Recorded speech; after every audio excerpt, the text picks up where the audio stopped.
برش سوم از کتاب تکه‌هایی از یک کل منسجم. تنهایی بخشی از زندگی است. تنهایی شبیه انسانی نامرئی است که در کنار ما و شانه به شانه ما همراهمان می آید. شبیه فردی است که همیشه حضور دارد اما دیده نمی شود. حس می شود اما همیشه پررنگ نیست. هست اما ترجیح می دهیم که فکر کنیم نیست. تنهایی بخشی از ما است. بخشی از وجود ما که با آن به دنیا آمده ایم. فرار ما از تنهایی شبیه فرار از خودمان است. شبیه به این است که می خواهیم بخشی از بدنمان را نپذیریم. چون دیدن و لمس کردن و حس کردنش دردآور است.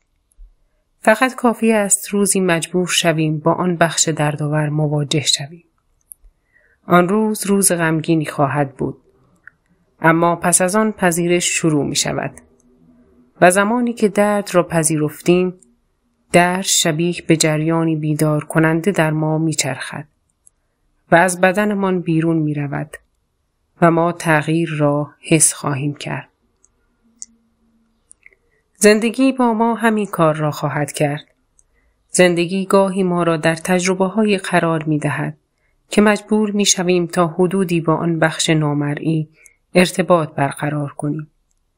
و زمانی که تنهایی را به عنوان بخشی از خودمان حس کنیم، شفا شروع می شود. شفا در لغت به معنای تندرستی و بهبود از مرض است.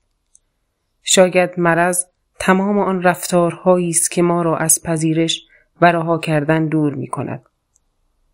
ما هر از گاهی احتیاج داریم که با اتفاقهایی برخورد کنیم تا به آدمی توجه کنیم که در کنار ما ایستاده است و مدام می‌خواهیم این کارش کنیم. و زندگی بسیار زیبا ما را در معرض تجربه‌ها قرار می‌دهد. تجربه‌هایی مملو از روبرو شدن با تنهایی. زندگی راه دیگری ندارد که مرض را از ما دور کند. و ما راه دیگری برای روبرو شدن با درد نداریم. اجبارها و اتفاقها ما را آرام آرام با تنهایی رو در رو می کنند. و فقط کافی است کمی صبورتر از قبل با این بخش نامرئی ارتباط برقرار کنیم. زمانی که با تنهایی من دوست شویم، در میابیم نوع ارتباط برقرار کردنمان با آدم‌ها تغییر می کند. وقتی از تنهایی من فرار نمی کنیم، دیگر نیاز نداریم به آدم‌ها پناه ببریم. حالا رابطه‌های من رنگ و بوی نیاز و خواهش ندارد. طعم ترس از دست دادن ندارد. و قرار نیست آدم‌ها شبیه توقعها و آرزوهای ما شوند. حالا آدم‌ها را می‌بینیم، تنهایی آدم‌ها را هم می‌بینیم. و دست در دست تنهایی خودمان در کنار دنیای زیبای آدم‌های دیگر قدم می‌زنیم. و هر از گاهی به خودمان افتخار می‌کنیم که جایی در مسیر زندگیمان تنهاییمان را دیدیم و طردش نکردیم.